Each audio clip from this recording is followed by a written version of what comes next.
बोले भारत माता की, सत्य सनातन धर्म की, भगवान बुद्ध की, महर्षि कश्यप की, गुरु नानक देव जी महाराज की, वाल्मीकि जी महाराज की। आज इस कर्ण की भूमि करनाल में आप सभी ने इस जोश के साथ स्वागत किया। आपका भी मैं सिंह राम में सभी जग जानी करो प्रणाम जोड़ जो पानी आप सबका बहुत बहुत स्वागत एवं अभिनंदन। इस कार्यक्रम के आयोजक अभी 5-6 दिन पहले मेरे पास गए हुए थे। हमारे कुछ पंजाब से आए हुए सरदार हैं, कश्यप समाज के हैं। उन्होंने कहा कि हम कार्यक्रम करनाल में आपका स्वागत करना चाहते हैं। तो मैंने कहा मेरा स्वागत नहीं, यदि आप बुलाएंगे तो आपके बीच में आने का मुझे अवसर मिलेगा। इसके लिए मैं आयोजक आदरणीय अनूप जी का बहुत बहुत हृदय से अभिनंदन आभार व्यक्त करता हूँ। हमारे जिले के ओजस्वी जिलाध्यक्ष प्रवीण लहर जी हमारे पार्लियामेंट में राज्यसभा में सांसद थे। जब मैं 14 में चुन के आई थी तो मैंने कहा कि भाई राम कुमार जी आप इधर आ जाइए, और उन्होंने मेरी बात मानी और इधर आ गए। और आज 2 बार से हरियाणा के विधायक हैं आदरणीय राम कुमार जी कश्यप, आदरणीय दिल्ली के पूर्व विधायक रहे, वर्तमान में पार्टी का बहुत बड़ी जिम्मेदारी ली है। ऐसे रंजीत कश्यप जी, रमेश कश्यप जी, पूर्व विधायक सुरेश कश्यप जी, और हमारे सामने बैठी हुई भाजपा की वरिष्ठ नेता नीलम जी, रघुनाथ तंवर जी, बहुत सारे लोग हैं जिनका मैं बाई नेम जानती हूँ। लेकिन आप लोग 10 बजे से यहाँ बैठे हैं तो आपके धैर्य को भी मैं नमन करती हूँ, अभिनंदन करती हूँ। हम लोग सर्वे भवन्तु सुखिनः, सर्वे सन्तु निरामयाः, सर्वे भद्राणि पश्यन्तु मा कश्चित् दुःखभाग् भवेत्। उस अवधारणा के लोग हैं। भारतीय संस्कृति सबके भले के लिए, सबकी भलाई के लिए सोच रखती है। ऐसी परंपरा के हम सब लोग संभाग हैं। और ये हरियाणा तो एक अपने आप में ऐतिहासिक भूमि है। पंजाब में किसी को प्रवेश करना है तो हरियाणा आना ही पड़ेगा। ऐसी हरियाणा में इस पहली बार आयोग की चेयरमैन होने के बाद मैं पहली बार हरियाणा में आई हूँ। जबकि हरियाणा में मेरा बहुत आना जाना हमेशा रहा है।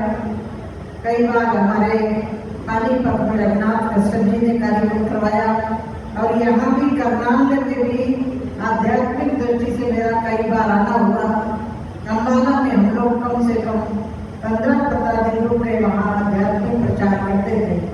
तो हरियाणा मेरे लिए नया नहीं है, फिर भी एक दायित्व के साथ आपके बीच में आई हूँ। आप सब लोगों ने स्वागत किया।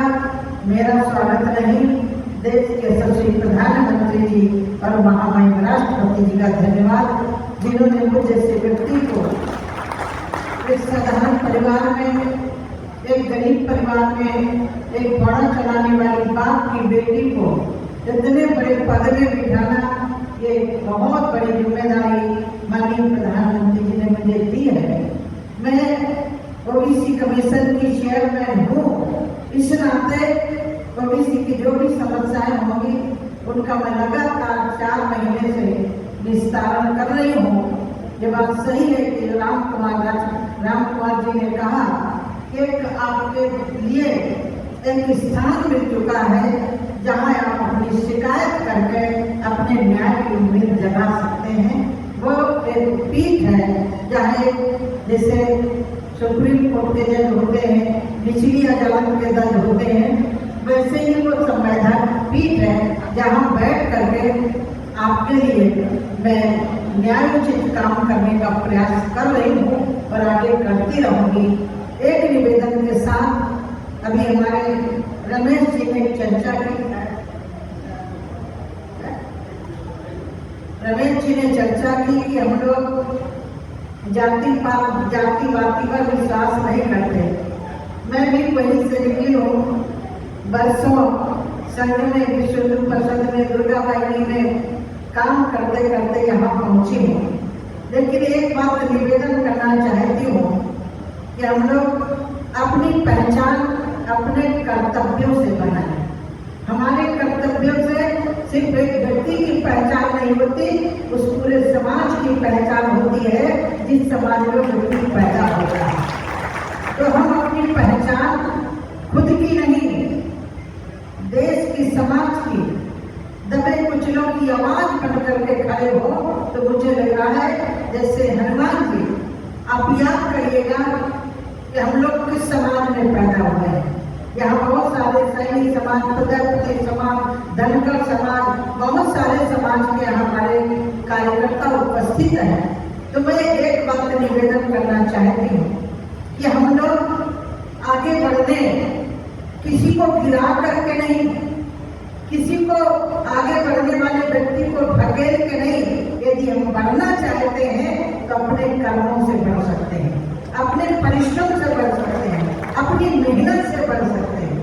मैं एक बात और निवेदन करना चाहती हूँ, इस करनाल की भूमि में, करण की भूमि से एक निवेदन करना चाहती हूँ। हमारे यहाँ कहा गया है संघे शक्ति कलम युगे। इस कलिकाल में संगठन की बहुत बड़ी ताकत है। यदि हम अपने अपने समाज के लोग संगठित होकर के, राजनीतिक भागीदारी हो या किसी की तरह भागीदारी हो, यदि हम संगठित होकर काम करेंगे तो कोई भी ऐसा राजनीतिक दल नहीं है जो आपको पूछेगा नहीं। हमारी ताकत का एहसास हमें स्वयं संगठित होकर करना पड़ेगा। यदि हम संगठित नहीं है, हम बिखरे हुए हैं। आप मेरे गले में माला देख रहे हैं, ये एक एक मोती है, लेकिन ये माला कब बनी? जब एक धागे में पिरोही गई, एक धागे के अंदर आई।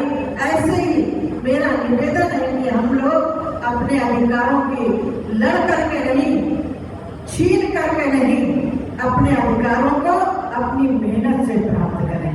ये हमारे चहन में होना चाहिए, हमारे अंदर ये होना चाहिए।